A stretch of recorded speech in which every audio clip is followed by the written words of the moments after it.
saya ingin melanjutkan pembicaraan dari para tokoh agama. Jadi tadi sudah ada dari PGI, dari Katolik, dari Bapak di PGI juga, dari Gereja Batak, HKBP itu Pak. Oh iya, ya. Dan belum ada dari tadi wakil Islam. Jadi sudah hadir tadi tokoh-tokoh agama nasional, tapi ada satu tokoh lagi yang belum memberikan komentar. Dan tokoh itu agama juga dan mungkin rada nasional juga. Jadi mungkin ada beberapa di antara kawan kita yang bertanya-tanya mengapa kita bergabung dengan saudara-saudara yang berbeda agama dengan kita.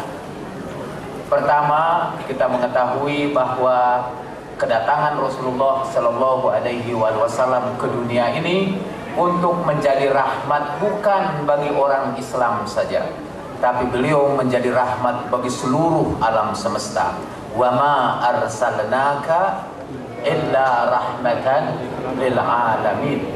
Dan hampir tidak pernah ada agama yang menjadi rahmat bagi seluruh alam semesta dalam kegiatannya kecuali apa yang kita lakukan sekarang. Dan saya sekarang mengekspresikan Rasulullah Sallallahu Alaihi Wasallam sebagai rahmat bagi seluruh alam semesta. Itu yang pertama. Yang kedua, karena pada waktu kepala Imam Husain diarak beserta kepala para sahabatnya yang lain di atas ujung tombak dalam sebuah prosesi yang paling mengharukan dan sekaligus mengerikan dalam sejarah umat manusia.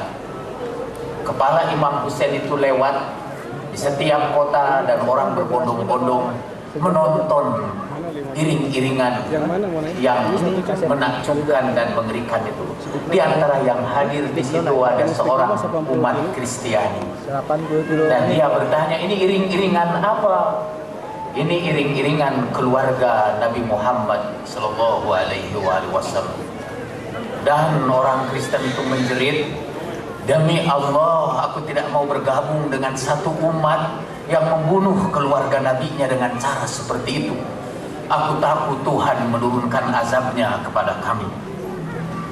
Lalu dia mundur meninggalkan tempat itu, dan begitu menurut riwayat dia bercerita bahwa pernah ada seekor keledai yang ditunggangi Yesus sampai di sebuah tempat, mungkin di daerah sekitar Syria sekarang or whatever.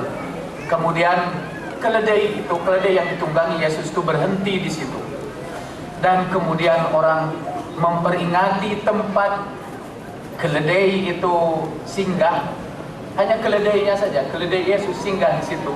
Lalu orang menghormatinya dengan membangun sebuah monumen kenangan terhadap Yesus. Dan sekarang ini di salah satu peninggalan Rasulullah yang berharga, yaitu Imam Husain, bukan dibangunkan monumen baginya, tetapi kemudian dibantai dengan cara yang sangat mengenaskan. Jadi, dan saya punya kitab dengan judul Al-Husain fil Fikril Masihi, Imam Husain dalam pandangan umat Kristiani. Buku itu juga sangat mengharukan, bahwa buku itu menceritakan bahwa perjuangan Imam Husain, derita Imam Husain tidak berbeda dengan derita Kristus. Saya mohon maaf kepada orang Islam kok saya nyebutnya Kristus dan tidak nyebut Nabi Isa. Tapi kalau saya nyebut Kristus, itu yang adalah yang Anda maksud dengan Nabi Isa. Atau kalau saya nyebut Nabi Isa adalah apa yang dimaksud sebagai Kristus oleh saudara-saudara saya di sini. Jadi lupa apa yang saya bicarakan ya. Jadi Kristus dan jadi derita Yesus ini dalam pandangan umat Kristiani, ketika ia dipakaikan ke atas kepalanya mahkota dari duri, kemudian dengan punggungnya yang berlumuran darah, Kristus harus memikul tiang salib itu sampai ke bukit Golgota. Wah, saya jadi pendeta. Dan derita itu dikenang oleh umat Kristiani Kadang-kadang juga dengan cara yang sama seperti umat Islam mengenang derita Yesus. Di Filipina misalnya kadang-kadang orang mensalibkan dirinya di atas tiang salib. Kadang-kadang tanpa menyalibkan dirinya, hanya dengan membawa pikirannya kepada peristiwa Kristus disalibkan itu, kepada derita Kristus. Tidak jarang dari tangan mereka keluar darah, walaupun tidak dipakukan sekalipun. Para psikolog menyebut kejadian itu sebagai stigmata. Tapi saya bicara tidak sebagai psikolog sekarang ini. Tapi sekarang ini kata orang Kristen, orang-orang Islam juga mengenang kematian dan derita Imam Hussein dengan cara yang hampir sama. Kalau Bapak pergi ke negeri-negeri para pecinta umat Imam Hussein, kita akan menemukan hal-hal yang sangat mengharukan. Saya pernah menyaksikan di Iran misalnya pada peringatan Asyura, seorang waktu itu musim panasnya luar biasa. Saya lihat ada beberapa orang anak kecil yang meletakkan pipinya di atas tanah, di atas lantai pualam yang sangat panas, kemudian bergerak dengan beringsut dengan meletakkan pipinya pada tanah, pada pualam yang sangat panas itu, sampai pipinya berlumuran darah dan memerah. Mereka mencoba untuk mengalami sendiri penderitaan Imam Hussein di tanah Karbala. Mereka tahan kehausan. Ada di antara mereka juga yang kemudian memukul-mukul tubuhnya dalam keadaan yang berdarah-darah, karena dulu Imam Hussein juga mengalami pengalaman yang sama. Sebagian dari saudara kita kaum muslimin menganggap itu sejenis kesesatan. Adalah sesat untuk mengalami derita apa yang diderita oleh keluarga Rasulullah Shallallahu Alaihi Wasallam. Karena itu sebagian kaum muslimin ada yang menggunakan peristiwa Muharram ini sebagai hari untuk bergembira ria. Alih-alih untuk mengalami penderitaan Imam Hussein, mereka menjadikan peristiwa Muharram itu sebagai hari kegembiraan. Saya kira tidak kurang dipelopori oleh tokoh Majelis Ulama Indonesia sekarang ini, Pak Din Samsudin. Di Jakarta diadakan beberapa festival Muharram. Festival itu bahasa Inggris kalau saya tidak salah, dan itu terjemahannya pesta dalam bahasa Indonesia. Jadi untuk memperingati Muharram, mereka peringati dengan pesta. Kami ingin membawa bapak-bapak dan ibu-ibu untuk melupakan pesta. Terlalu sering kita berpesta. Jadi marilah kita mencoba mengalami derita Imam Hussein. Tentu tidak usah menyiksa-nyiksa diri, memukul-mukul. Juga tidak seluruh umat Kristiani memakukan dirinya di tiang salib. Para pendeta, para romo yang ada di sini, tidak ada yang mau disalibkan di situ untuk mengalami derita Yesus. Karena mengalami derita Yesus dengan pensaliban itu tidak mendatangkan manfaat apa-apa. Sama seperti kita juga, orang-orang Islam tidak ingin menyiksa tubuh kita dengan pedang sampai berlumuran darah hanya supaya merasakan derita Imam Hussein, karena itu tidak mendatangkan manfaat apa-apa. Yang lebih bermanfaat adalah belajar dari peristiwa Imam Hussein untuk menegakkan kebenaran dan keadilan, hatta dengan mengorbankan nyawa.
Bismillahirrahmanirrahim.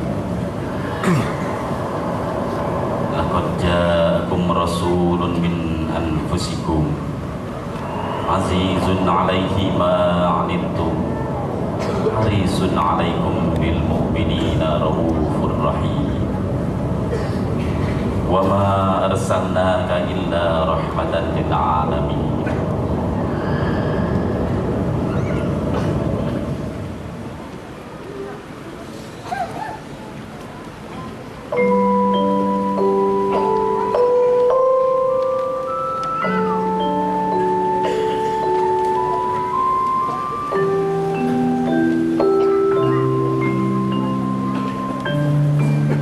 Lebih dari tahun yang lalu, seorang lelaki kurus berambut gondrong dan bersandal jepit turun dari bukit. Orang-orang berkumpul berdesak-desakan mengelilinginya. Ada di antara mereka yang berusaha menjamah kakinya. Ia memandang mereka dengan tatapan penuh kasih dan bersabda, "Berbahagialah hai kamu yang miskin, karena kamulah yang mempunyai kerajaan Allah. Berbahagialah hai kamu yang sekarang ini lapar, karena kamu akan dipuaskan. Berbahagialah hai kamu yang sekarang ini menangis, karena kamu akan tertawa. Tetapi celakalah kamu, hai kamu yang kaya, karena dalam kekayaanmu kamu telah memperoleh penghiburanmu. Celakalah kamu yang sekarang ini kenyang, karena kamu akan lapar.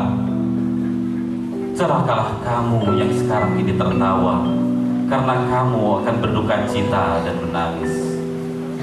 Lelaki kurus itu dipanggil para pengikutnya Yesus. Al-Quran menyapanya dengan mesra, "Zalika Isa bin Maryam." Itulah Isa putra Maryam yang menyampaikan perkataan al-haq yang mereka perdebatkan di dalamnya.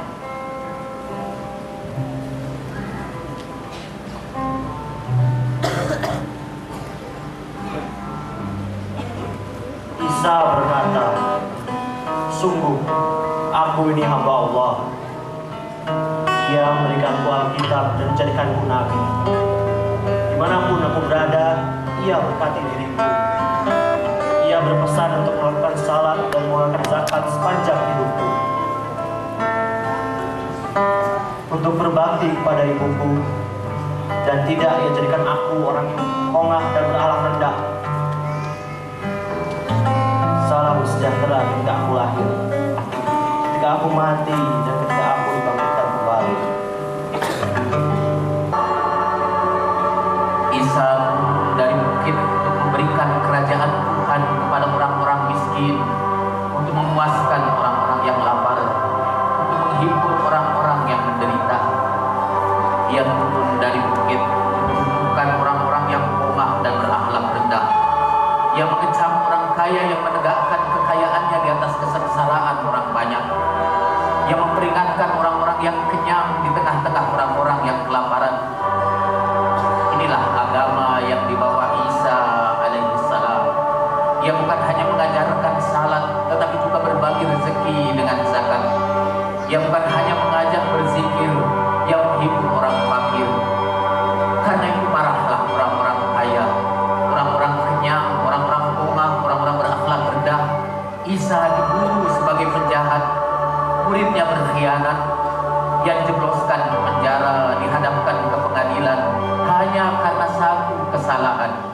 Ia ingin menunjukkan kepongahan para tiran, baik tiran politik maupun tiran agama. Pada hari-hari terakhirnya, sebelum para prajurit penindasan menangkapnya, Isa menyampaikan khotbah perpisahan. Hal ini tidak kukatakan kepadamu dari semula, karena selama ini aku masih bersama-sama dengan kamu. Tetapi sekarang aku pergi kepada Dia yang telah mengutus aku, dan tiada seorang pun di antara kamu yang bertanya kepadaku, "Kemana engkau pergi?" Tetapi karena aku mengatakan hal itu kepadamu, sebab itu hatimu berduka cita. Tetapi apabila Ia datang, yaitu Roh kebenaran, Ia akan memimpin kamu ke dalam seluruh kebenaran. Sebab Ia tidak akan berkata-kata dari dirinya sendiri, tetapi segala sesuatu yang didengarnya, itulah yang akan dikatakannya. Dan Ia akan memberitahukan kepadamu hal-hal yang akan datang. Ia akan memuliakan aku, sebab Ia akan memberitakan kepadamu apa yang diterimanya daripadaku. Yesus menjanjikan kedatangan pelanjut perjuangannya. Ia menyebutnya Roh kebenaran, penolong atau penghibur. Ketika Ia meninggalkan murid-muridnya untuk selama-lamanya, umat manusia menunggu dengan penuh kerinduan kedatangan Roh kebenaran itu.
bisa diangkat Tuhan ke langit.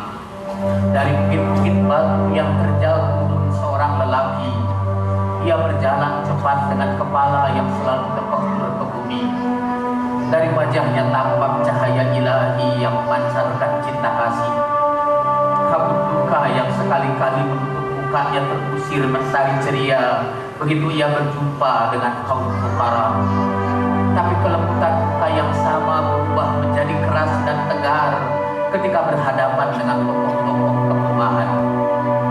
Pada suatu pagi yang turun dari Bukit Abu Bey, ia bergegas menuju rumah Tuhan.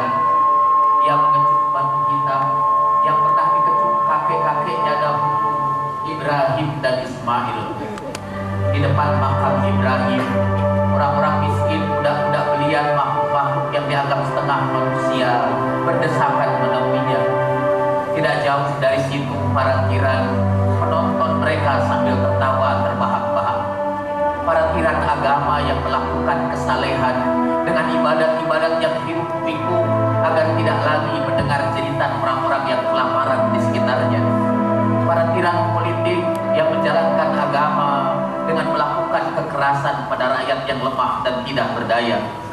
Dengarkan, ia menyampaikan firman Tuhan. Bismillahirrahmanirrahim. Ara'aital ladzi yukadzibu bid-din, fadzalikal ladzi yad'ul yatim wa la yahuddu 'ala ta'amil miskin. Fawailul lil musallin alladzina hum an salatihim sahun alladzina hum yura'una wa yamna'una al-ma'un. Bismillahirrahmanirrahim. Alhaakumut takatsur hatta zurtumul maqabir. Kalla sawfa ta'lamuna thumma kalla sawfa ta'lamun. Kalla law ta'lamuna 'ilmal yaqin latarawunna al-jahim.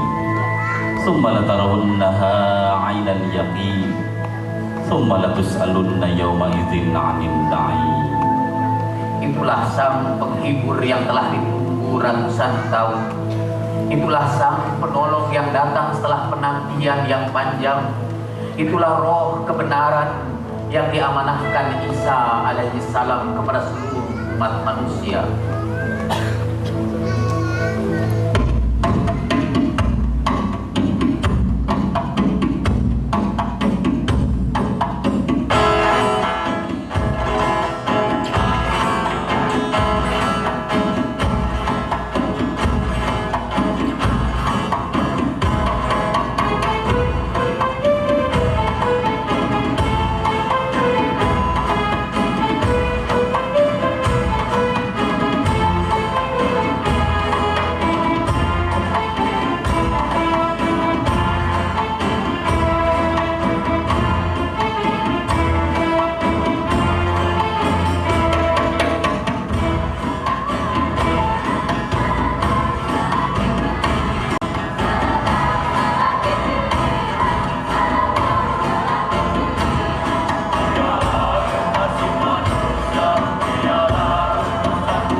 kelompok penguasa yang dipimpin oleh Abu Sufyan dari Bani Umayyah berusaha untuk menahan dakwah Rasulullah Sallallahu Alaihi Wasallam.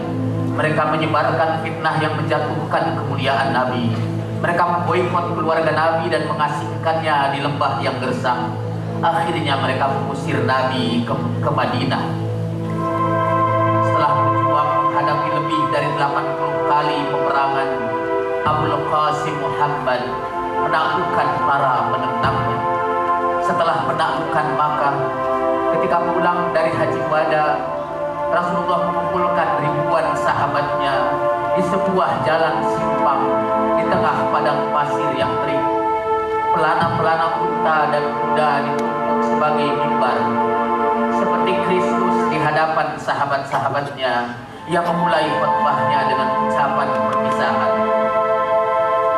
Sebentar lagi aku dipanggil Tuhan, dan aku harus memenuhi panggilan itu. Aku tidak bakal berjumpa lagi dengan kalian setelah tahun ini. Aku tinggalkan bagi kalian dua pusaka yang berat, Al-Quran dan keluargaku, ahli baitku. Perhatikanlah bagaimana kamu menjaga keduanya. Keduanya tidak akan berpisah, sehingga keduanya datang kepadaku di telaga pada hari akhir nanti. Allah adalah maulaku, dan aku adalah pemimpin setiap mukmin dan mukminah. Kemudian ia mengangkat tangan Ali dan berkata, Man kuntu maula, fahadha aliyun maula. Siapa yang menerima aku sebagai maulanya, jadikanlah Ali sebagai maulanya juga. Rasulullah Shallallahu Alaihi Wasallam melingkarkan serban di atas kepala Ali. Ia mengamanahkan wilayah kepemimpinan Islam kepadanya. Ia menitipkan kelanjutan perjuangan menegakkan keadilan dan kebenaran kepada Ali bin Abi Thalib, suami dari putrinya Fatimah Az-Zahra.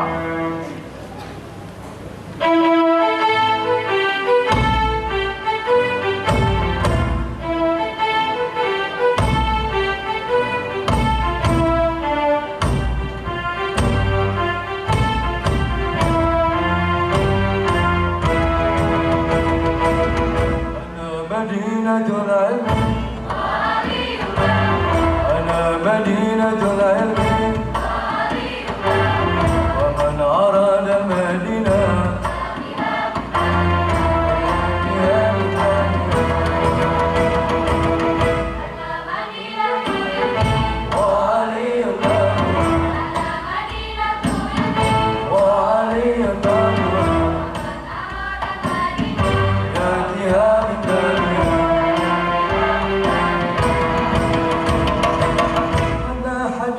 قاله محمد كأبي وهو حديث مسند بحق من بذكره نردد وهو ولي بالعلا المؤيد إمامنا وهو الولي الأوحد بالبيت رب البيت ضم نورد للمرتضى كرامات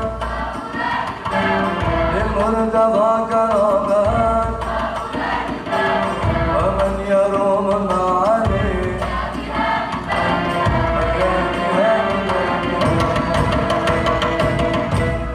مدينة العلم على مدينة العلم ومن أراد المدينة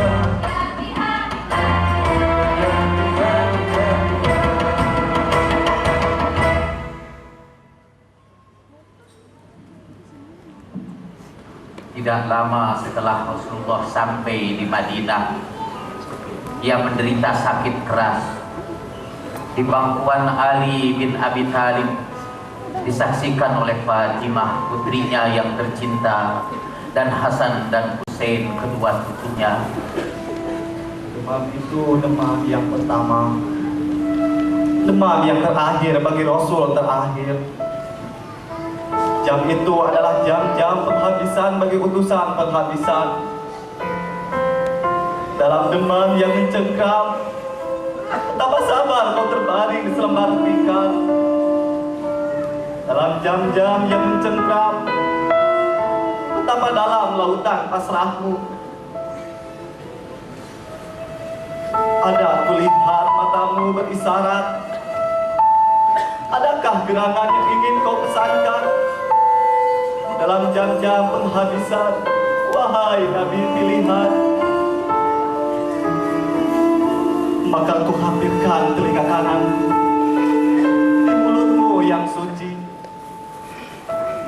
aku dengar ucapanmu pelan. Di bawah tikar masih tersisa 9 dinar. Tolong sedekahkan sesegera mungkin kepada fakir miskin. Mengapa yang 9 dinar? Mengapa itu benar yang membuatmu gelisah, ya Rasulullah? Sebab kemana nanti ku sembunyikan wajahku di hadirat Ilahi? Bila aku menghadap dan dia tahu aku meninggalkan bumi dengan memiliki duit biar sedikit, biar cuma 9 dinar. Ke bumi aku diutus memberikan arah ke jalan yang lurus. Tugasku tak hanya menyampaikan pesan, tugasku juga adalah sebagai teladan bagi segala yang mencintai Tuhan lebih dari segala dinar, lebih dari segala yang lain. Miskin aku datang, biarlah miskin aku pulang. Bersih aku lagi, biarlah bersih hingga detik terakhir. 9 dinar pelan-pelan ku ambil dari bawah tikar. Bergegas aku keluar dari kamarmu yang sempit, kamarmu yang amat sederhana. Bergegas aku melangkah ke lorong-lorong sempit di atas jalan-jalan pasir tanah Madinah, mensedekahkan dinar yang 9 pada orang-orang yang sangat kau sayang, orang-orang miskin seperti kau, orang-orang yatim seperti kau. Dan demam itu demam yang pertama, demam yang terakhir bagi Rasul terakhir. Dan demam itu adalah detik penghabisan bagi utusan penghabisan. Ya Muhammad, kau tak di situ lagi di tubuh itu. Tinggal senyum di bibirmu, tinggal teduh di wajahmu. Ya Rasulullah, miskin kau datang, miskin kau pulang. Bersih kau lahir, bersih hingga detik terakhir.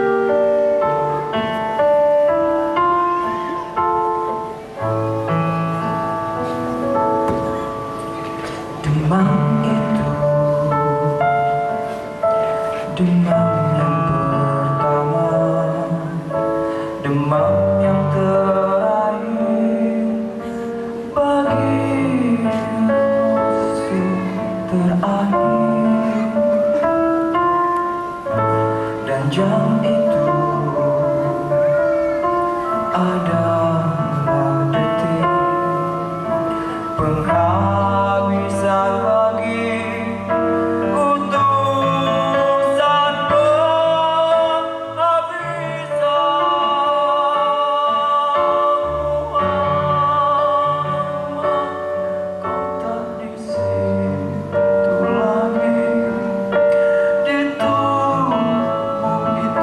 tubuh itu.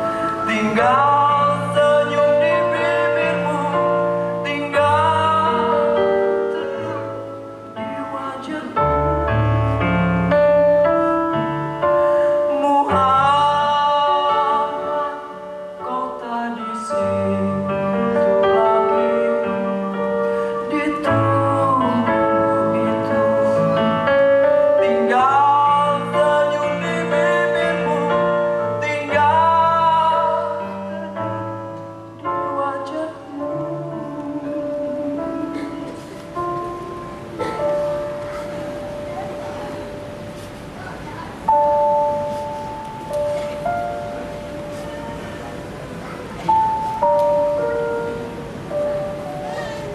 Ketika keluarga Rasulullah Sallallahu Alaihi Wasallam sedang sibuk mengurus jenazah, segelintir orang berkumpul untuk meninggalkan wasiat Nabi.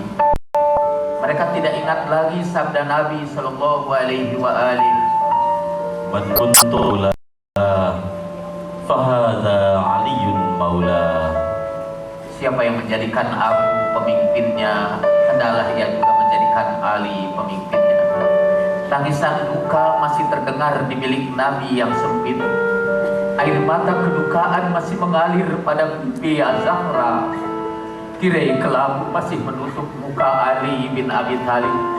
Kabut kesedihan masih menyelimuti ahli bait Nabi. Tetapi parantiran berpesta ceria untuk mensyukuri pengangkatan penguasa baru. Bertentangan dengan kesunyian kamar Rasulullah, hiruk pikuk terdengar, hiruk pikuk keriangan terdengar dari Masjid Nabawi. Maka Nabi yang mulia itu pun dikuburkan dalam kesunyian. Hanya keluarga Nabi yang menyaksikan jenazah dibaringkan di atas tanah Madinah yang dingin. Fatimah tidak sanggup menahan jeritannya ketika tanah Madinah perlahan-lahan menyembunyikan wajah dan senyum Rasulullah Sallallahu Alaihi Wasallam.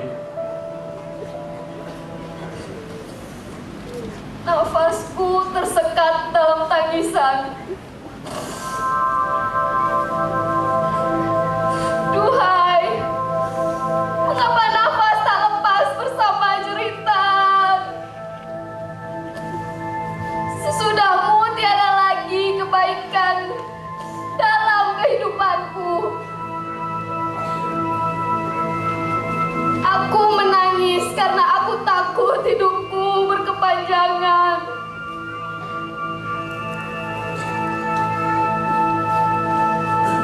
Duhai yang tinggal di bawah tumpukan debu, tangisan memelukku. Kenangan padamu melupakan daku dari segala musibah yang lain. Jika engkau menghilang dari mataku ke dalam tanah, kau tidak menghilang dari hatiku yang pedih.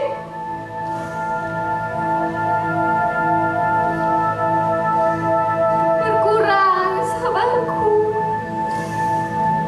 bertambah dukaku setelah kehilangan Khatamul Anbiya. Duhai mataku, curahkan air mata sederas-derasnya. Jangan kau tahan linangan darah sekalipun.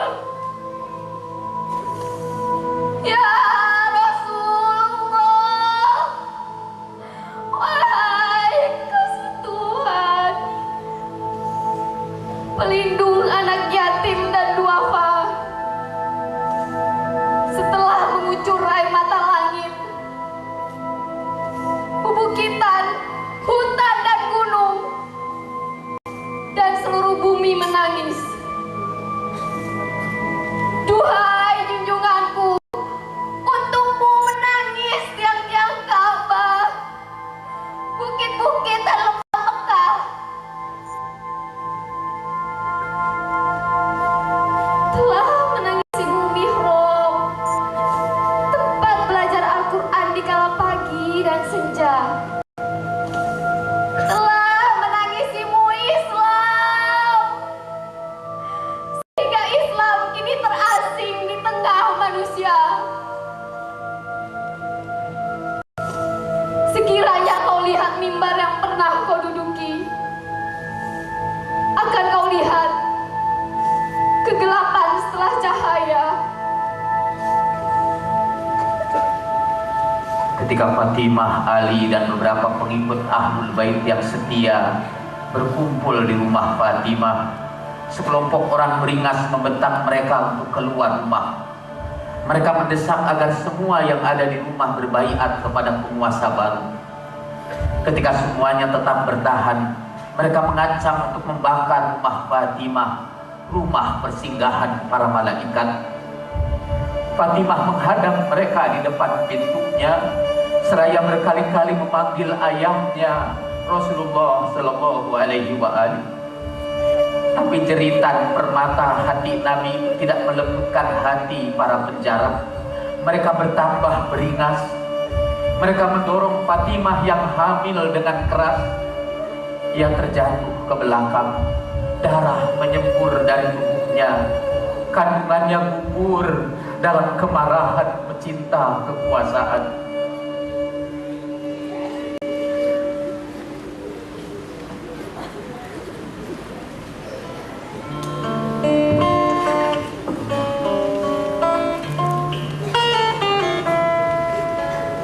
Waktu kau sabda wajah Mustafa, waktu kau belah Hasan Hussein yang duka, waktu kau sentuh tangan yatim yang lara, tanganmu selembut sutra. Waktu kau bersihkan luka murtado, waktu kau angkat tanganmu dalam doa, waktu kau hapus air mata sang pecinta, tanganmu selembut sutra. Kau tergeletak lemah, bersimbah darah, dihempaskan dalam ambukan amarah. Tanganmu mencari tangan Rasulullah, tanganmu selembut sutra.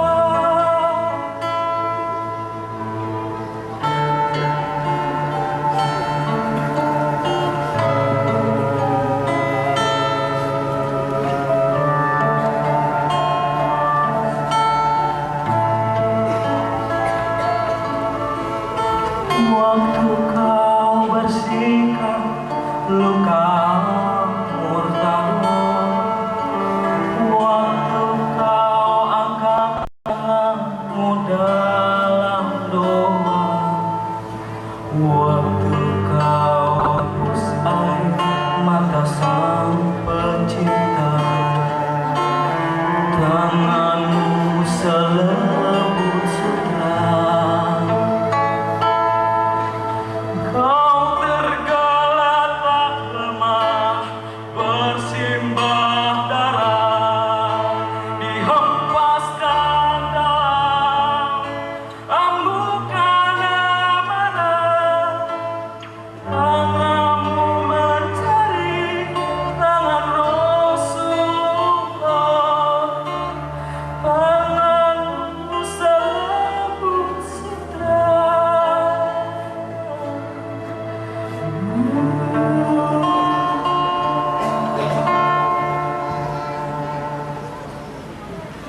Dosa apakah gerangan yang menyebabkan duka berkepanjangan pada keluarga Nabi? Warisan Nabi diambil oleh penguasa. Mereka diharapkan untuk menerima hak zakat, tetapi hak humus juga dirampas dari tangan mereka. Tanah Fadak yang dahulu Rasulullah wasiatkan secara khusus untuk keluarga Fatimah, kini juga disita penguasa.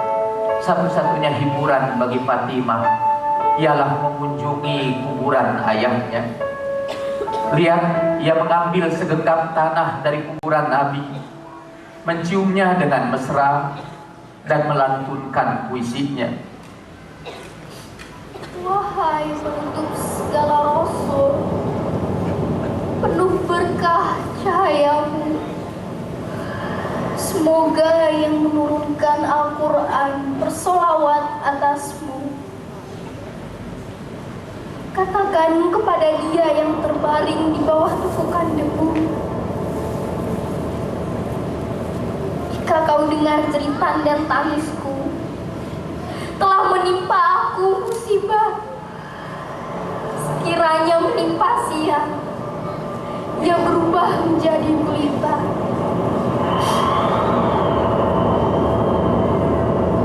Dahulu aku berlindung dalam naungan Muhammad. Tidak aku takutkan bencana apapun dalam lindungannya. Hari ini, di bawah kuasa si hina, aku menolak orang yang menzalimiku dengan selendangku.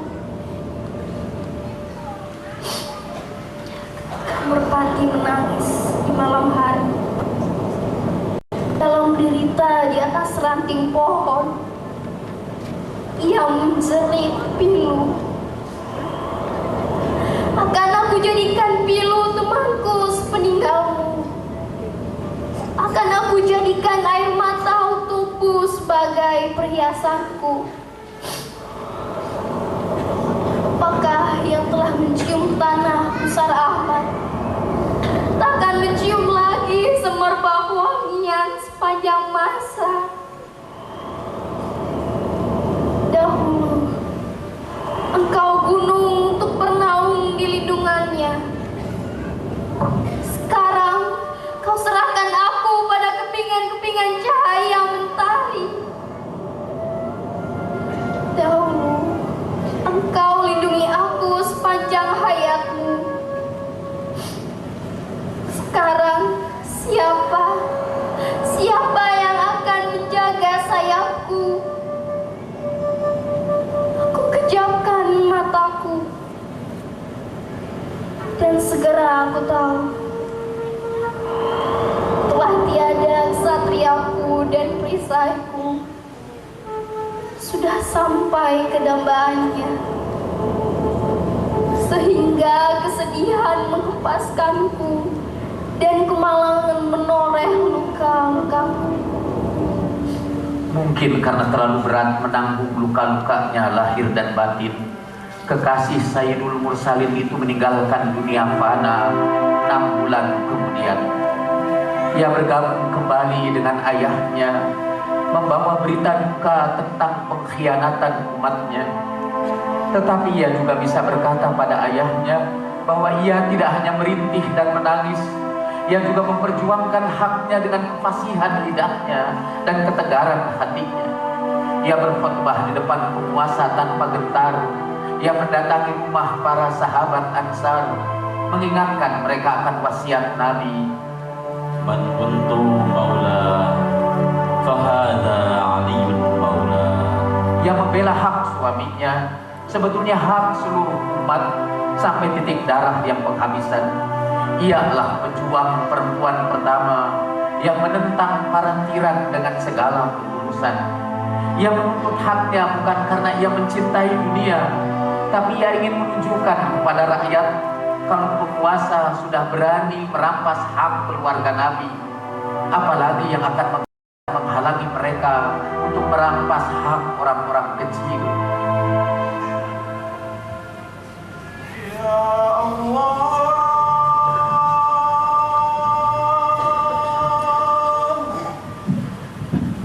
Ya Rahman,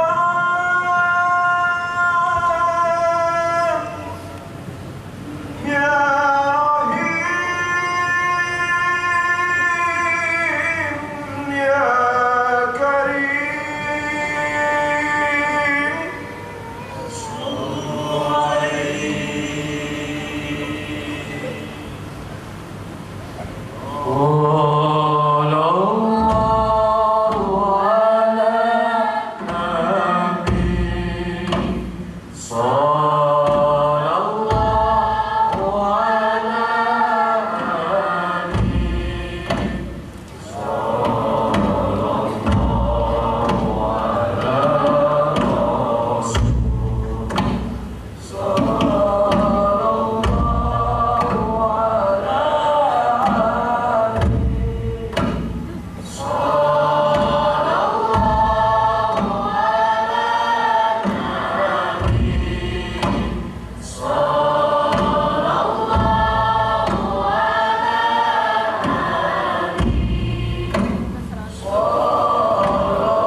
Sepeninggal Fatimah, Ali bin Abi Thalib meneruskan perlawanan tanpa kekerasan.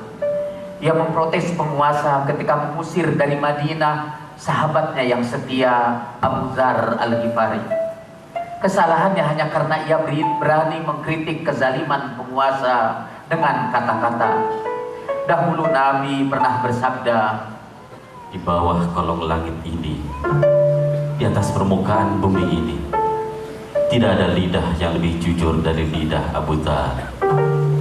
Ali, Hasan dan Husain mengantarkannya ke dalam pembuangannya walaupun dilarang penguasa. Ali juga menentang perlakuan sewenang-wenang pada Ammar bin Yasir. Ia datang menemui khalifah. Ia membawa surat protes dari banyak sahabat akan kebijakan khalifah yang menindas rakyat. Ammar dilemparkan dari atap rumah sampai patah tulang rusuknya. Ia pingsan sejak pagi sampai pada Isya. Tahukah Anda siapa Ammar? Orang tuanya syahid dalam penganiayaan kaum aristokrat Quraisy pada zaman permulaan Islam. Ia sendiri disiksa setiap hari sehingga ia terpaksa mengucapkan kekufuran walaupun hatinya tetap menyimpan keimanan. Ammar dipenuhi iman sampai ke tulang sumsum. Rasulullah memujinya. 40 tahun setelah hijrah Nabi, Ali bin Abi Thalib telah kehilangan sahabat-sahabatnya yang setia. Istrinya yang tercinta telah tiada. Para pengikutnya mengkhianatinya karena kecintaan mereka pada dunia. Musuh-musuhnya bertambah banyak karena ketakutan mereka pada keadilan Ali. Sekarang Ali menyendiri di pagut kesepian. Butir-butir air mata mengalir dari kerdipan matanya, mengantarkan kehangatan ke wajahnya, jambutnya, dan seluruh anggota tubuhnya.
Siapakah dia yang berbaring di ujung malam dengan nafas yang berat dan mata yang sukar terpejam?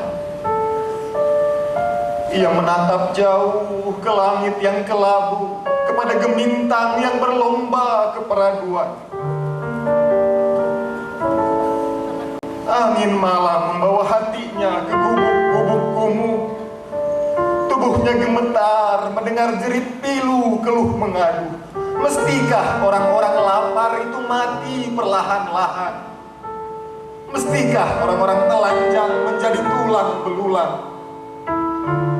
Hampir-hampir ia meloncat dengan pedang terhunus, menghempaskan kepala para tiran yang berpesta di tengah tangisan, menebas leher orang-orang kaya yang membangun istana di atas tumpukan kerangka manusia.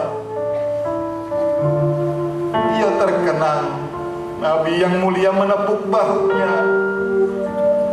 Wahai Ali, Tuhan telah menghiasmu dengan cinta setia kepada orang miskin dan orang teraniaya. Mereka senang menjadikan kamu sebagai pemimpinnya.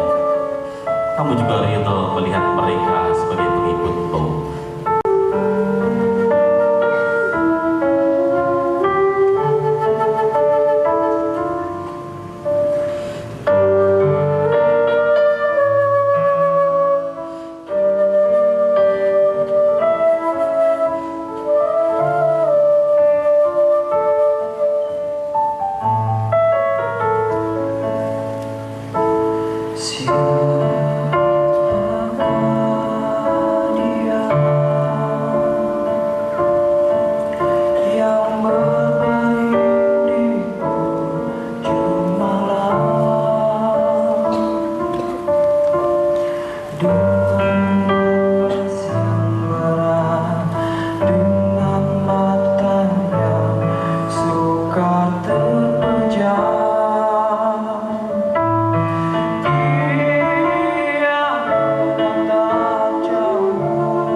Sekejap ia tertidur. Ia lihat Al-Mustafa. Ia menyapa. Ya Rasulullah, Telah banyak aku menderita karena perlawanan umatku. Ya Allah, berilah aku sahabat-sahabat baru yang lebih baik dari mereka. Berilah mereka sebagai penggantiku penguasa yang lebih buruk dariku.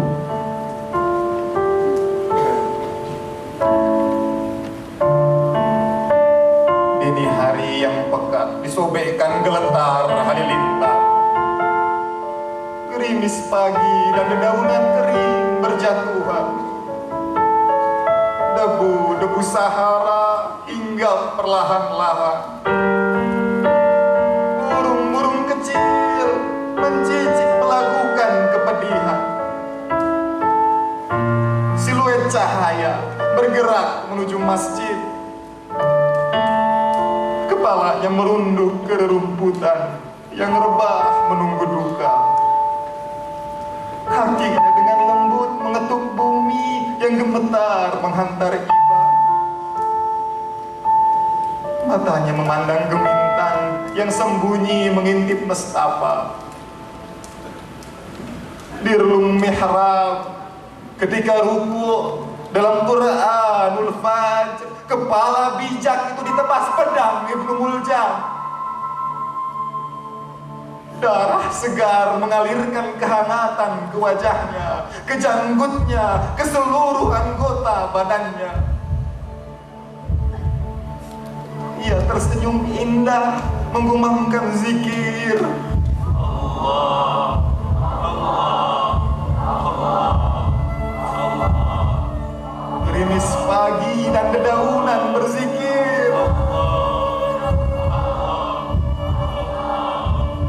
Debu-debu Sahara berzikir. Burung-burung kecil berzikir. Alam semesta berzikir.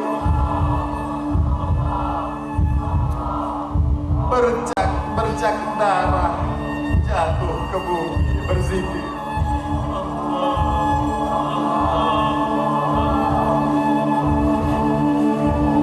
23 Ramadan 40 Hijriyah.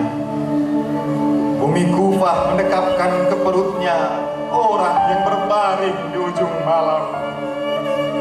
Syahid mihrab karena pedang Ibnu Muljam. Dialah kekasih sang malang, musuh penguasa kejam.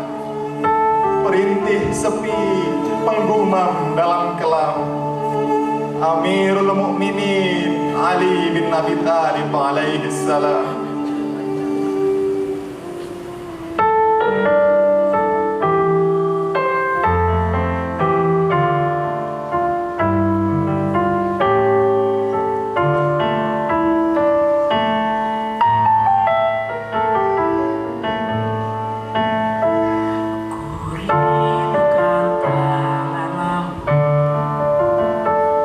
Yang membasuh luka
50 tahun setelah jasad Rasul dibaringkan di samping Masjid Nabawi, dunia Islam telah terbentang meliputi hampir setengah bumi.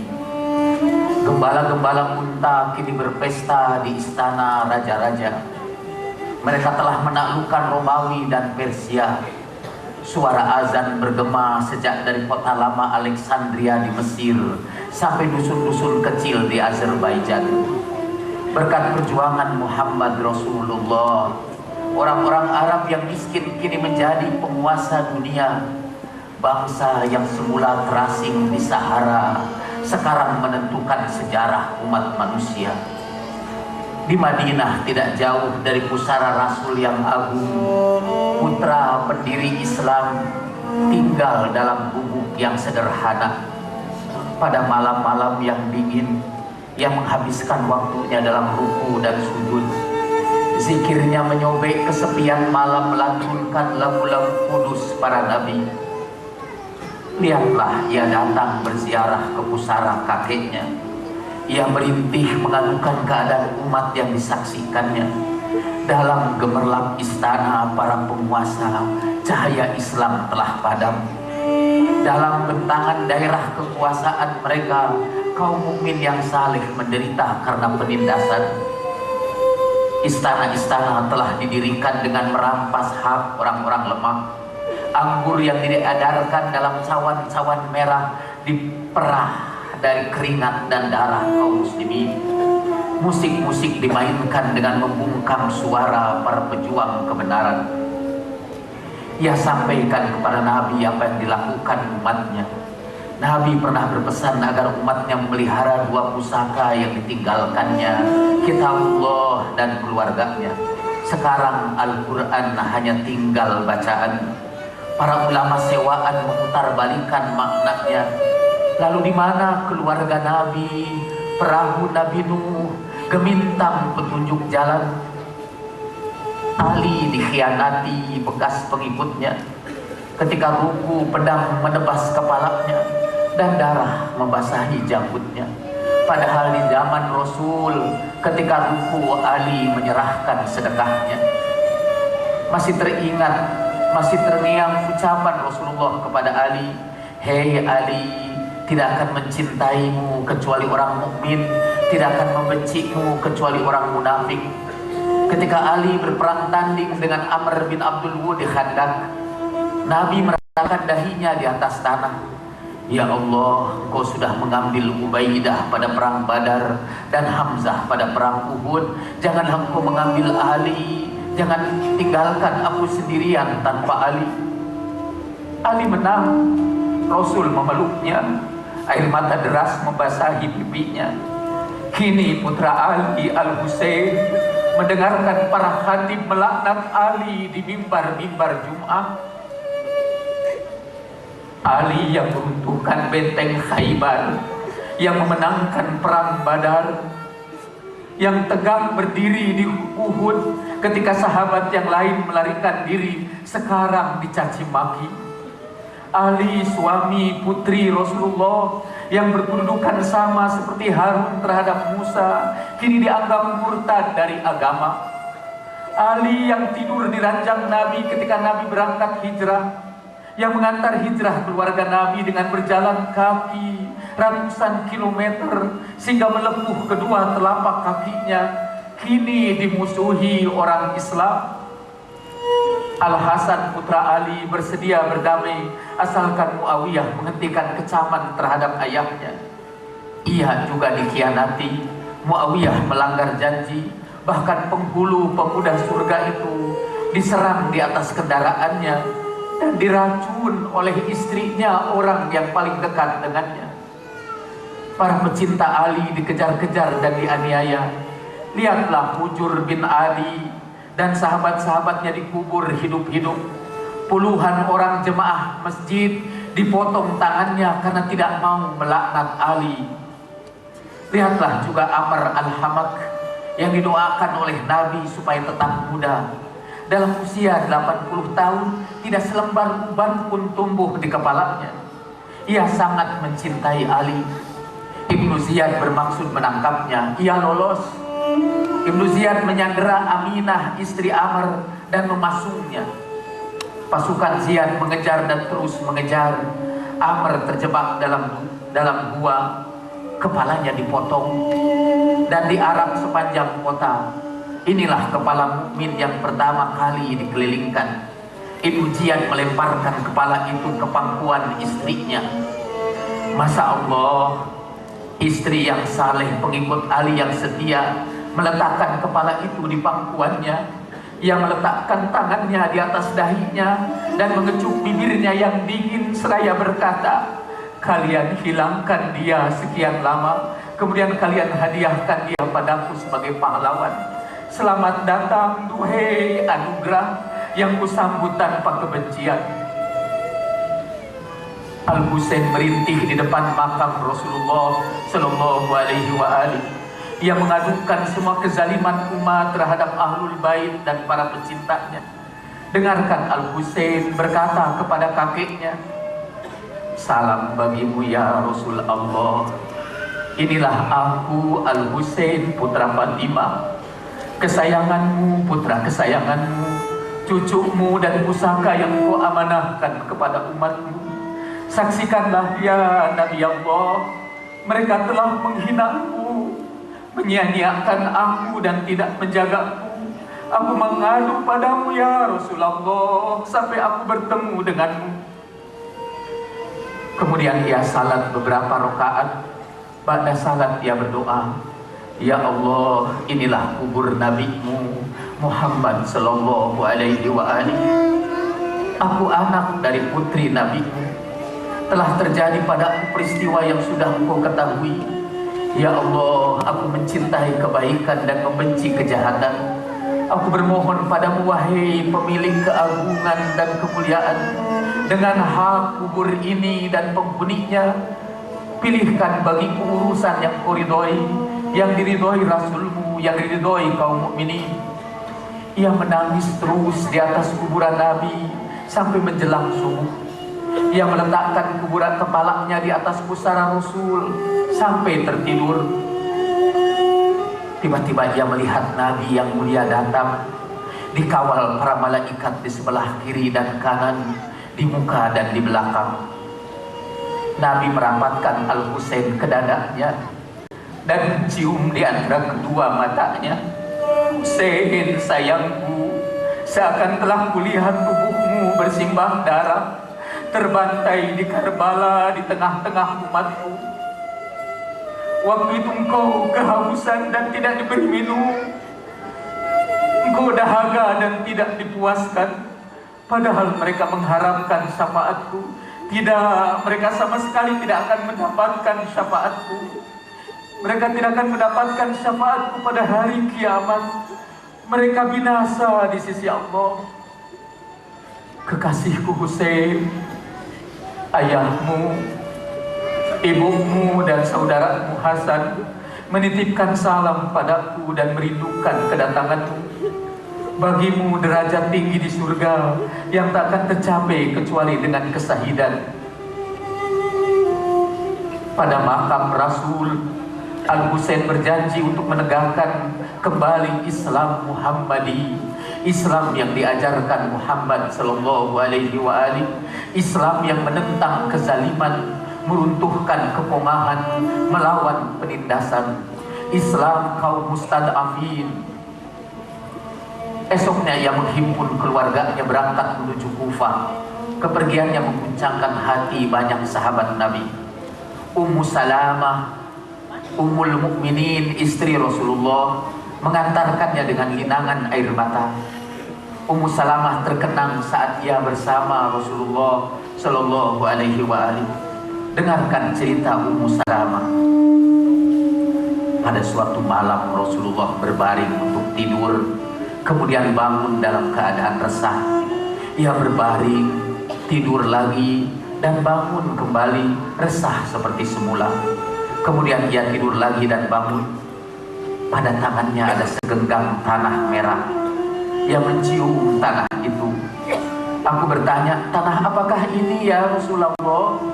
Rasul menjawab, "Baru saja Jibril memberitakan kepadaku bahwa Al-Husain akan terbunuh di Irak. Inilah tanah tempat darahnya tumpah.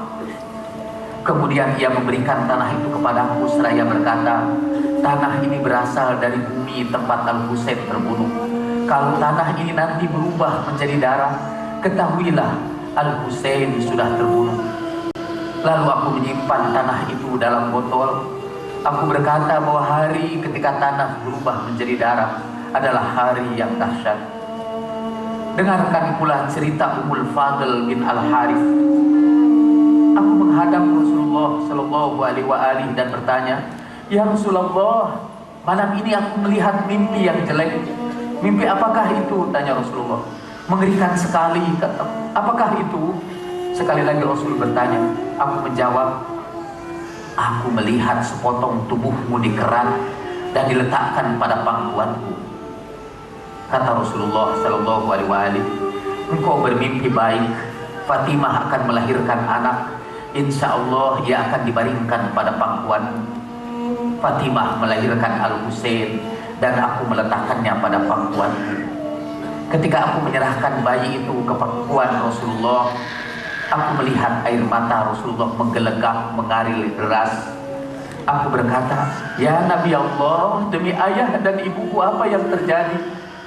Rasul menjawab, baru saja Jibril datang dan mengabarkan kepadaku bahwa anak ini akan terbunuh. Anak ini, tanyaku. Benar, kata Rasulullah. Lalu Rasulullah pun memberikan tanah merah kepadaku.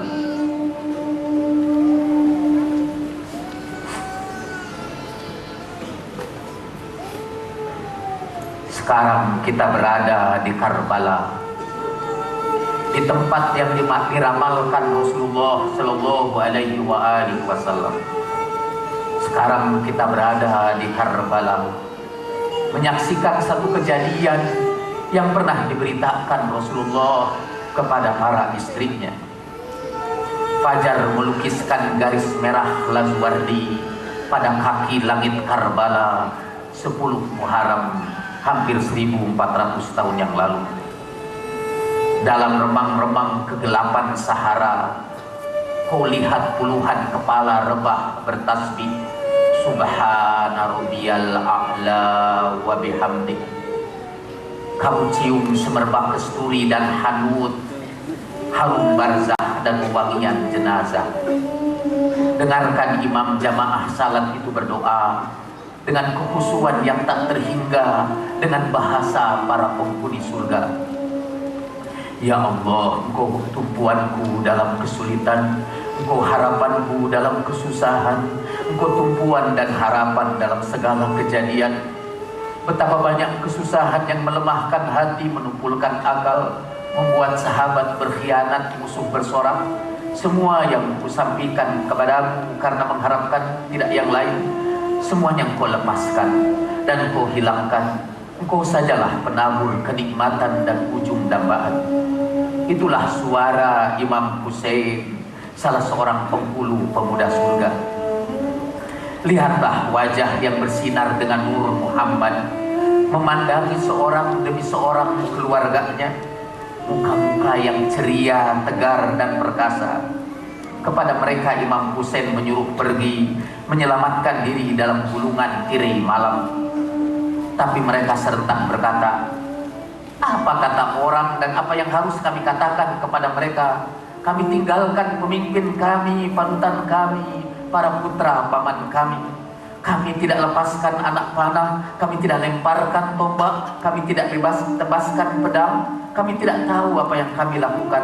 Demi Allah, tidak akan kami tinggalkan kau ya Husain. Kami akan tebus dirimu dengan tubuh-tubuh kami, harta kami dan keluarga kami. Kami akan berperang sampai kami gapai kedudukanmu. Alangkah buruknya hidup sepeninggalmu. Lihatlah wajah yang bersinar dengan nur Muhammad, menatap seorang demi seorang sahabatnya. Muka-muka ceria, tegar dan perkasa. Imam telah menawarkan kepada mereka meninggalkan Karbala, melewati celah bukit di perut malam. Tapi para sahabatnya berkata, demi Allah kami tidak akan meninggalkanmu Sampai Allah tahu kami sudah melindungi keluarga Rasulullah dengan menjagamu sepeninggalnya. Demi Allah, sekiranya kami terbunuh, lalu hidup lagi, lalu terbunuh lagi, lalu dibakar dan debunya diterbangkan angin, kami lakukan sampai 70 kali, kami tidak akan meninggalkanmu sebelum gugur di hadapanmu.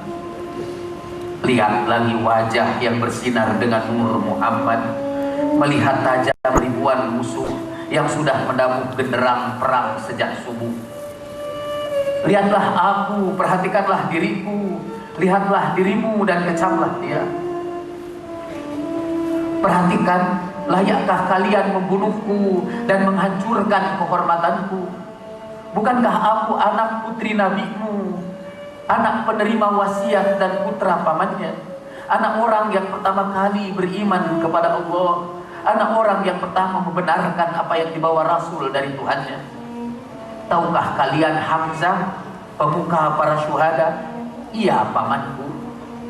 Tahukah kalian Ja'far yang setelah terpotong kedua tangannya, Allah menggantikannya dengan sayap dan ia terbang ke surga? Ia pamanku juga. Tidakkah sampai kepada kalian sabda Rasulullah kepadaku dan kepada kakakku Hasan? Kedua orang ini adalah penghulu pemuda surga. Jika kalian ragukan beritaku, ragukah kalian bahwa aku anak putri nabimu? Demi Allah, di antara timur dan barat tidak ada anak putri nabimu selain aku. Katakan kepadaku, mengapa kalian menuntut nyawaku? Adakah orang di antaramu yang aku bunuh? Adakah orang yang hartanya aku rampas? Adakah orang yang tubuhnya aku lukai?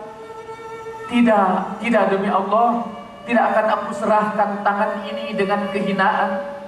Aku tidak akan menyerahkan diri kepada para penindas seperti kepasrahan seorang budak. Hei hamba-hamba Allah, aku berlindung kepada Tuhanku dan Tuhan kalian dari batu azab yang diturunkan dari langit. Aku berlindung kepada Tuhanku dan Tuhan kalian dari setiap orang yang pongah, yang tidak beriman pada hari pembalasan. Dengarkan gemuruh suara cemooh dan ucapan tak senonoh dari pasukan Ibnu Marjanah laknatullahi alaihi. Telah buta mata batin mereka, telah hilang rasa kemanusiaan mereka, telah mati hati nurani mereka. Kecuali ada seorang di antara mereka, Al-Hur namanya, komandan pasukan. Kalimat cucunda Rasul menggetarkan jantungnya, menggoncangkan lututnya, membuat matanya berkaca-kaca. Ialah yang menghadang keluarga mulia itu dan menyeretnya ke Karbala dengan tebus ribuan kuda. Ia telah menyeret kekasih Rasul ke padang gersang Karbala dan merintangi mereka yang tidak izinkan setetes air minum pun untuk melepaskan dahaga mereka. Demi tugasnya sebagai prajurit siaga, ia telah membantah penghulu pemuda surga. Karena bangga sebagai komandan perang, ia telah berubah menjadi binatang. Untuk ambisinya sebagai jenderal, ia telah mengabaikan kaidah moral. Perlahan-lahan ucapan imam menembus kalbunya seperti air bening membersihkan kotoran hatinya. Ia tersentak. Hei Ibnu Sa'ad, apakah akan kau bunuh lelaki itu? Benar, demi Allah, akan kubantai mereka sampai kepala-kepala berjatuhan, tangan-tangan berserakan. Mengapa tubuh menggemetar, hei kesatria mufah yang paling tegar?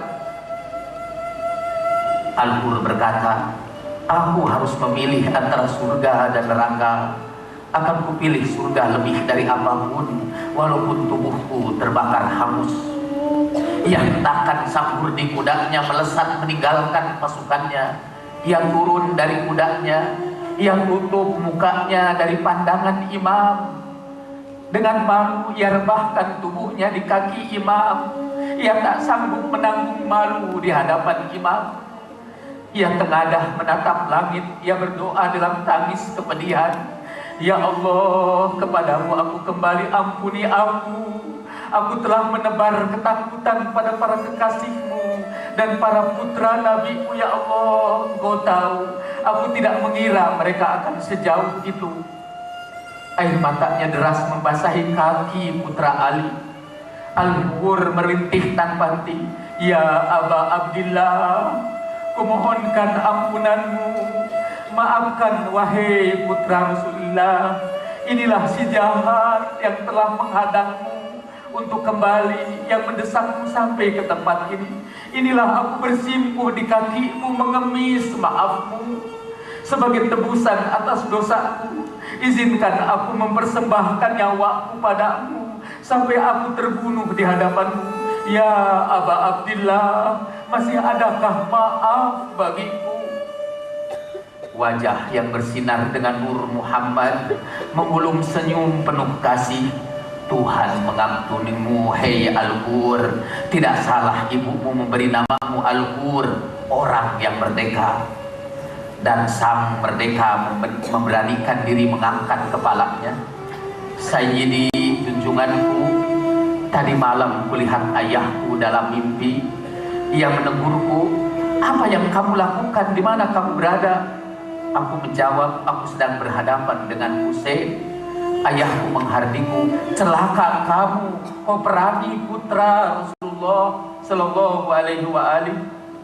Singa kemerdekaan memacu kudanya dengan perkasa memporak-porandakan musuhnya. Ia dihujani anak panah, dicencang pedang, kudanya roboh, tapi ia masih menerjang garam. Akhirnya ia rebah ke tanah bergelimang darah. Assalamu alayka ya Aba Abdillah. Al-Husain meletakkan kepala Al-Hur di pangkuannya dan melingkarkan serban untuk menutup darahnya. Air mata suci itu jatuh mengantarkan ruhnya.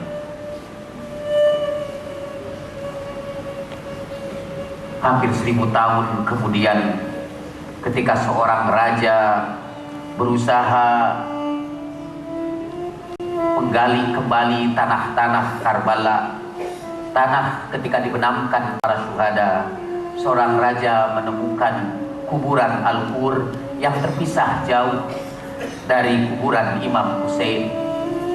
Ketika ia membuka kuburannya, ia masih menemukan serban Imam Husain itu melingkar di kepalanya.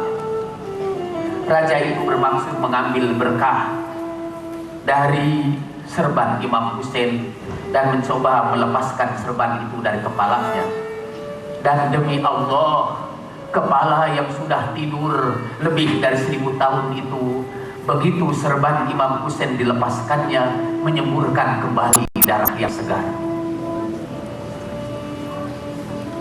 Wala tahsabanna alladhina qutilu fi sabilillahi amwat bal ahya'un 'indahum yurzaqun. Jangan kira orang-orang yang syahid di jalan Allah itu mati. Mereka masih tetap hidup dan tetap diberi rezeki. Kita sekarang berada pada 10 Muharram, pada hari Asyura. Lihatlah dengan cermat wajah Al-Husain ketika ia memandang seorang istri bergantung ke baju suaminya dengan tongkat di tangannya. Berperanglah untuk membela manusia suci, zuriat Muhammad.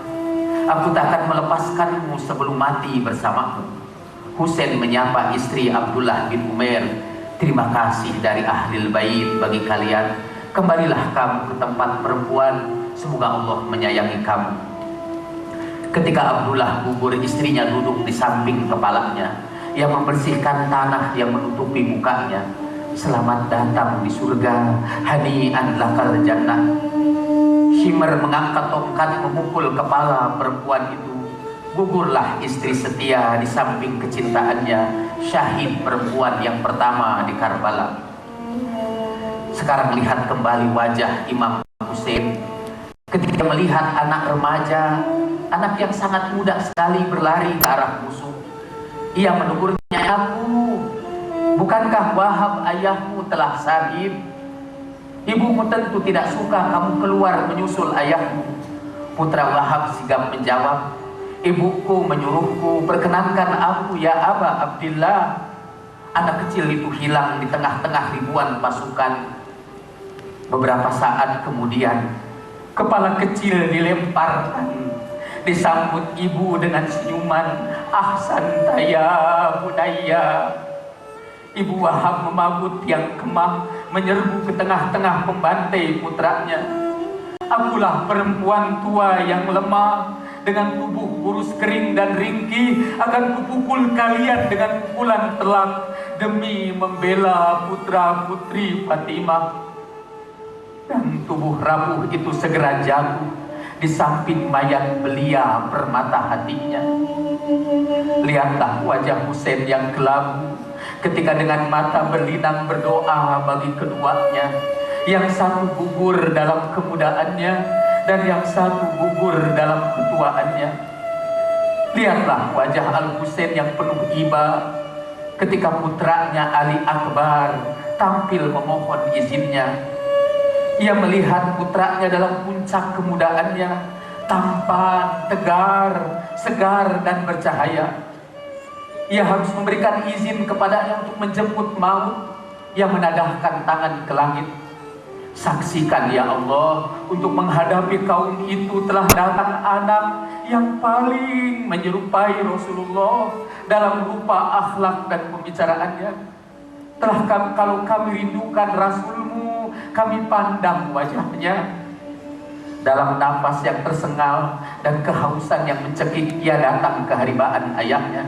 "Ya Abah, haus telah mencekikku, besi telah menghimpitku. Adakah seteguk air untuk mengembalikan kekuatanku?"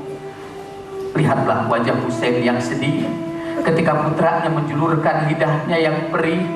Ia berikan cincinnya untuk dikecup mulutnya dan berkata lirih, "Ya Gausa, kamu akan segera menemui kakekmu yang akan memberikan minuman kepadamu. Kamu tidak bakal lagi haus selama-lamanya." Lihatlah wajah Husain yang pilu ketika orang durjana memecahkan kepala Ali. Ali bergantung kepada kudanya, berharap akan dibawa menemui ayahnya. Kuda itu malah membawanya ke tengah-tengah musuh yang mencincang tubuh belia itu sampai jatuh. Ia tersungkur dengan jeritan terakhir yang menyayat hati, "Alaika minni salam ya Aba Abdillah." Di sini kakekku Rasulullah telah memberikan minuman. Aku tidak akan haus lagi selama-lamanya. Lihatlah wajah Husain yang duka ketika Abbas, saudaranya pemegang bendera, meminta izin untuk mengambil air ke sungai Furat, walau harus melintas barisan lawan yang padat.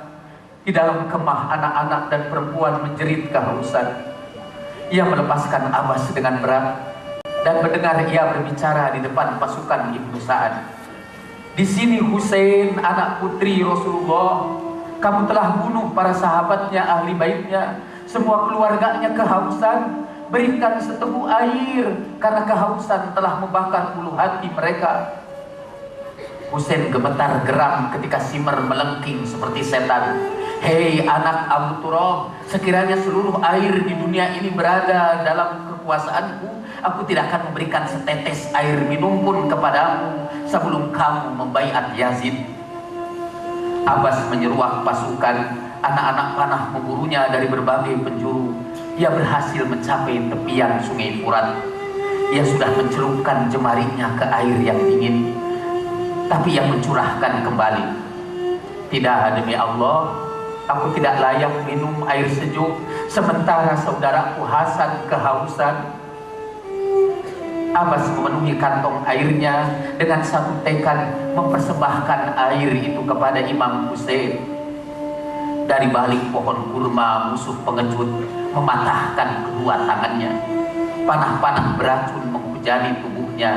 Ia roboh dan kantung air itu dipegang di antara gigi-giginya. Anak panah lain menyobekkan kantong airnya. Tongkat besi membelah kepalanya. Ia menangis bukan karena luka-luka parah di tubuhnya. Ia menangis karena gagal menghantarkan air untuk panutannya Imam Husain.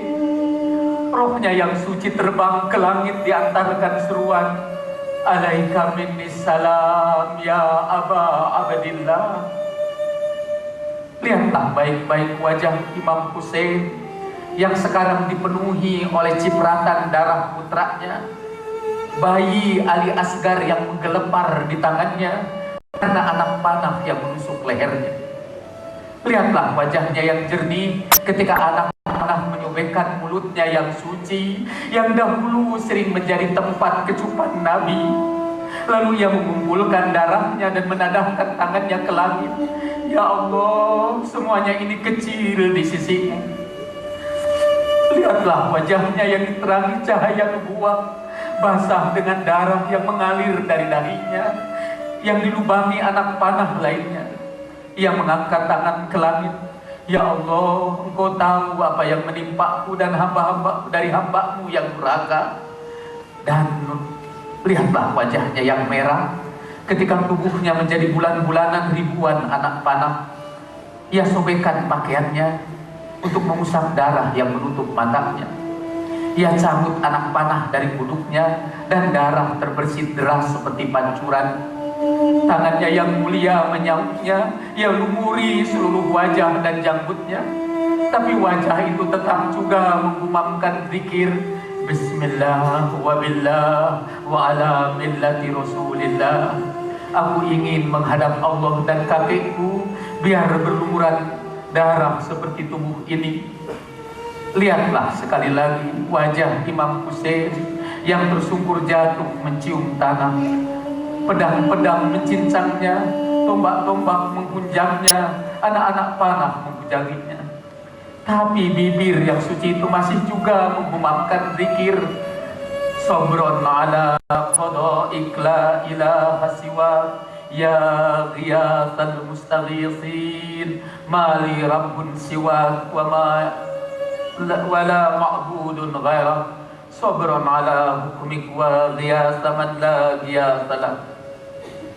Lihatlah untuk terakhir kalinya, pandanglah wajah Hussein yang merah penuh darah ketika seorang yang mengaku sebagai umat Muhammad menebas kepalanya yang sering dipeluk Rasul. Wajah itu dihias dengan senyum surgawi dan masih juga menggumamkan kalimat-kalimat suci. Hussein telah persembahkan ruhnya yang suci untuk menegakkan ajaran Al-Quran, untuk membuktikan kepalsuan para ulama pendukung kekuasaan, untuk mengembalikan kembali agama Muhammad yang asli yang telah ditegakkan dengan darah Ali, untuk menghidupkan agama yang mengajarkan keberanian menentang segala macam penindasan. Inna lillahi wa inna ilaihi raji'un. Assalamu alayka ya Aba Abdillah. Assalamu alayka ya Aulad al-Husain. Assalamu alaikum ya Ashab al-Husain. Assalamu alal arwahil ladhi hallat bifina'ik. Assalamualaikum warahmatullahi wabarakatuh.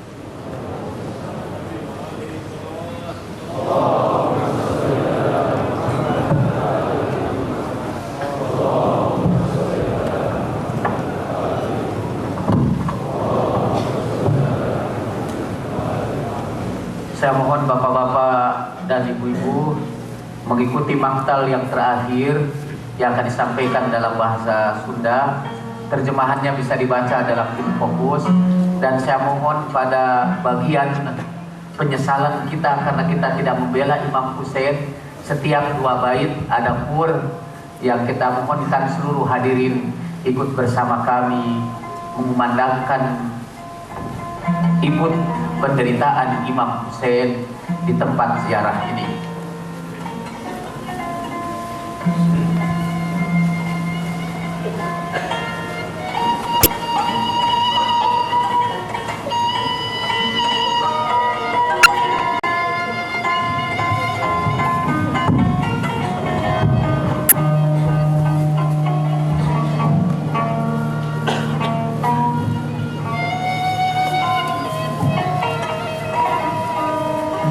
Kanjeng Rasul, hapunten abdi nuhun abdi.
jahit kasih hati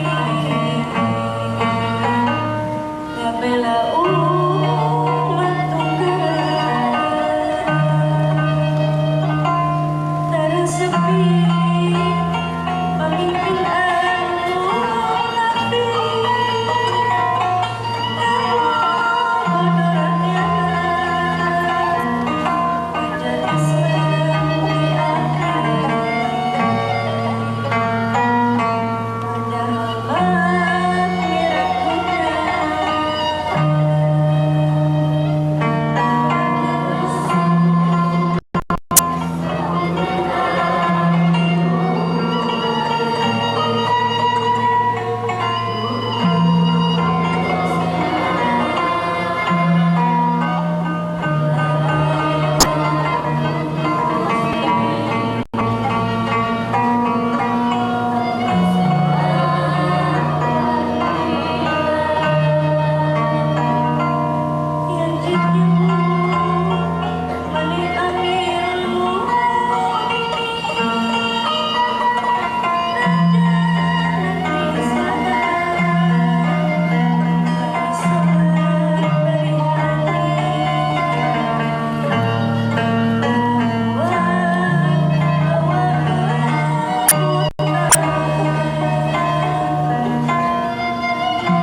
mengakhiri pertemuan sekarang ini dengan berziarah kepada Imam Hussein. Dan kalau kita sebetulnya menangis sekarang di dalam pertemuan ini, maka menangis kita adalah mencontoh sunnah Rasulullah Shallallahu Alaihi Wasallam ketika menangisi Imam Hussein. Dan kalau kita ikut berduka pada malam ini, kita sebetulnya juga mencontoh sunnah Nabi, karena ia pun berduka atas kematian cucu yang dicintainya. Dan kalau hari ini kita tidak bisa menangis, paling tidak marilah kita rasakan keharuan dalam acara menziarahi Imam Hussein pada penghujung acara ini. Semua diharapkan menghadap ke arah kiblat, dan arah kiblat adalah arah seperti ini. اللهم صل وسلم على سيدنا محمد وآل سيدنا محمد.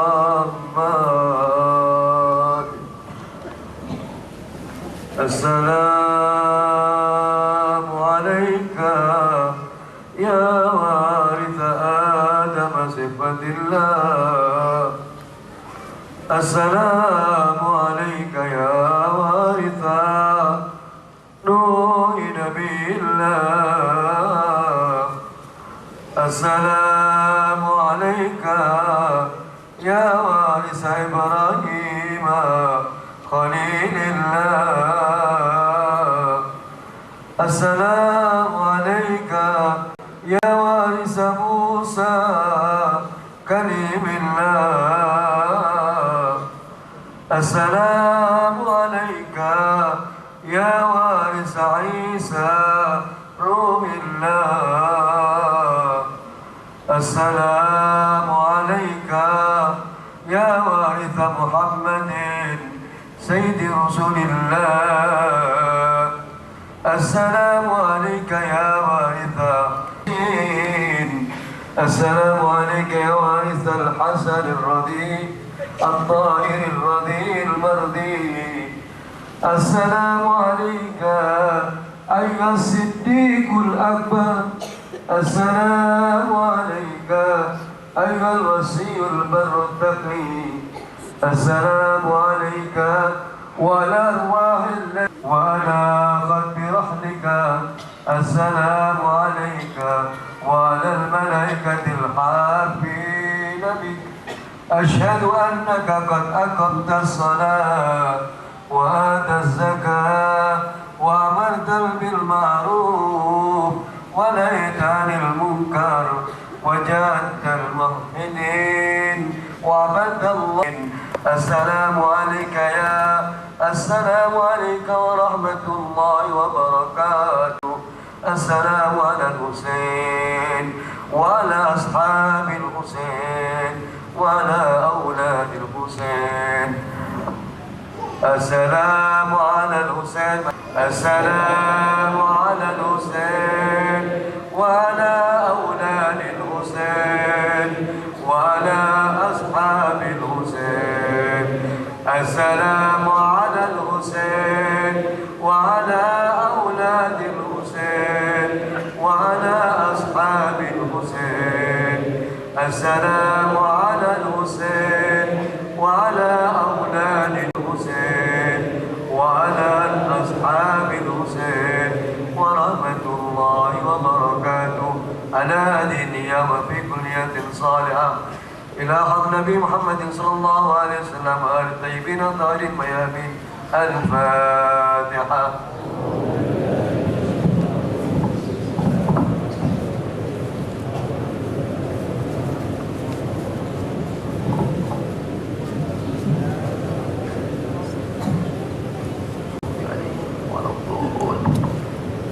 Taqabbalallahu minna wa minkum ziyaratana wa ziyarakum. Semoga Allah menerima ziarah kita semua, dan mudah-mudahan kita berkumpul kembali insyaallah pada tahun yang akan datang.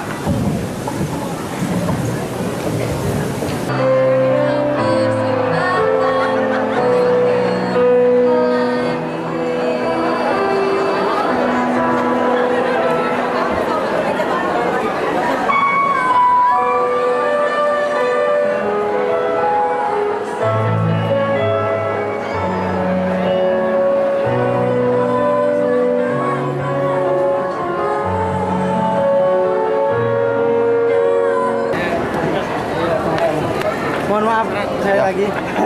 Terima kasih banyak. Ya.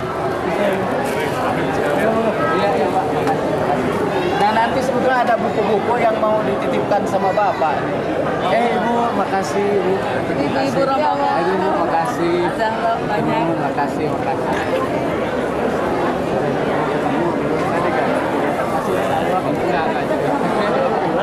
Malu kalau kita